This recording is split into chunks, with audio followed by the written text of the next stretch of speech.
Welcome back to News Talk. I'm Melanie Hastings, pinch hitting for Bruce DuPoit for the rest of the hour. Good to be here. Now, the battle between Apple and the federal government over hacking into a terrorist cell phone, it is now over. The FBI says it was able to extract information on the San Bernardino shooter's iPhone without Apple's help. Of course, this all heads off a messy court battle over privacy rights and encryption. But are the privacy wars just getting started? Here to talk all about it, we've got Matt Zapotowski. He is the national security reporter with the Washington Post. Matt, good to have you here with us today. Yeah, thanks for having me. So the FBI had maintained that there might be some information on Syed Farook's cell phone that could present some new clues in their investigation, maybe lead them to some new names, possible other suspects may be related to this terror cell.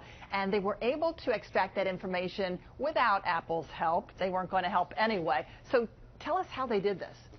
Well, that's a great question. We don't know. About a week or so ago, in the midst of this heated court battle, the FBI revealed for the first time, hey, we might have a way in. We're not going to tell you how we got the way in, except that it came from some third party. We're not going to tell you what the way in is, but it might work, and we might not need Apple's help to get into this phone.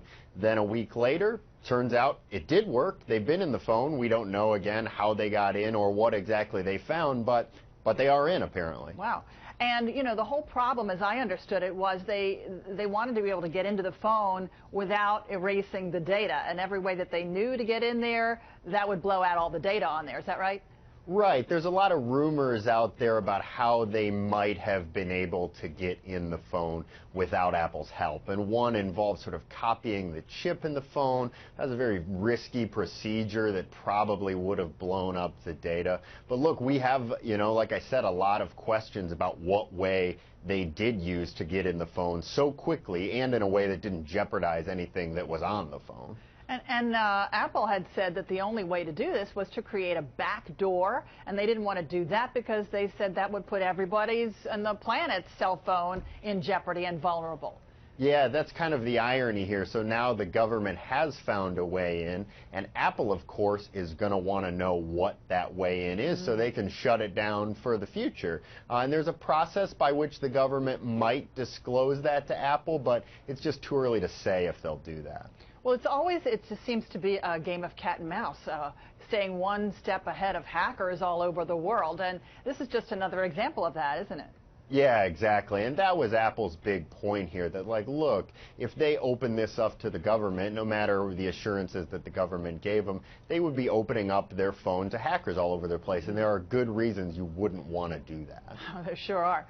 So, you know, I guess at this point, everybody wants to know, well, now that they got in, did they get any useful information off of that phone? Yeah, we're really endeavoring to find out what they actually got on that phone, because it could tell us a lot more about a terrorist attack out in California. They've offered a sort of vague statement that this answers some questions, but we don't know any of the specifics there. It's something we'll be endeavoring to find out today. I think maybe if we start watching, you know, if there are more arrests that are made, that would tell us that, yeah, they probably did get some information off of this. Well, everybody knows that now, you know, it's out there, our phones are vulnerable. This is very unsettling information. And it makes me also think about not only, you know, my cell phone and your cell phone, but what about cell phones of our leaders, you know, like President Obama's cell phone, and political leaders all around the world, and movie stars, celebrities, famous people everywhere that don't want their cell phones hacked. Yeah, you see celebrities from time to time get hacked too, and sort of things they wouldn't want getting out. I would hope that our world leaders, particularly the president, has a more secure device than I do. In fact, I know he does. But certainly it is a concern when you open up the security protocols on these devices. It's a concern for everyone, me and you, and, you know, more famous people than us. Would you characterize this now as a national security threat? Characterize what as a national security threat? The fact that people can get into iPhones, apparently. Hackers can get in. Well, so in older models, there are other ways to get in too. We were talking about one particular phone here operating iOS 9, that there now is a way to get in. And I haven't seen any reporting to suggest that anyone has figured this out. somebody might someday, and that would certainly create a vulnerability. But also, like I say, the government might disclose that to Apple in the relatively near future, and then Apple could shut it down, you know, with an update or some kind of thing like that. So Apple, have they said anything so far about this situation with the government sort of going around them? I mean, Apple's really built their brand on being very secure. Could this hurt their sales? Yeah, Apple really vigorously resisted the government's effort to get into this guy's phone. That's why you saw such a public and nasty court fight. And after the government essentially backed down and said, well, it turns out we don't need Apple's help, Apple issued a statement saying they'd continue to work with law enforcement in cases in the future, but as far as this case, it never should have been brought. They have really vigorously in this case suggested if they were made to do what the government wanted them to do, that it would jeopardize their customers' privacy all across the world, and they didn't want to do that. Okay, so what we know so far is that this court battle, you know, pitting the government against the tech company, Apple, I mean, it's not happening now, right? This particular battle anyway. But are there other cases pending out there that are similar in nature that we might see some court action on?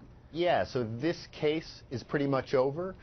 There are some other cases out in New York, one in particular, where it's similar. The phone in that case has an older operating system. Apple in the past has been willing to turn over data from those type of phones to the government, though suddenly now they're resisting in that particular case. Apple is now very likely going to want the government to use the same technique it used in San Bernardino over there. And I think what we're all waiting for is what is the next case that really raises the core issue here that, again, pits Apple or some other tech company against the government, where the government can't find a sort of side way in, and they do need the tech company's help. And so I guess we're all sort of waiting with bated breath for what that next big case will be. So what do you think will happen next? I mean, is this something that maybe Congress will eventually weigh in on, encryption, privacy? It could. I mean, this has been the issue that sort of dominated the news for weeks now. A lot of congressmen are taking notice. I think Apple and the government probably hope that there end up being some legislative solution so that it doesn't get decided by some judge somewhere. You know, whether that will happen remains to be seen. Congress these days doesn't seem like it can do much of anything. So. All right, lots to talk about here when it comes to our cell phones that we all love so much. Thank you so much for joining us today. National security reporter with the Washington Post, Matt Zapotosky. Appreciate your input today, Matt. Yeah, thanks for having me.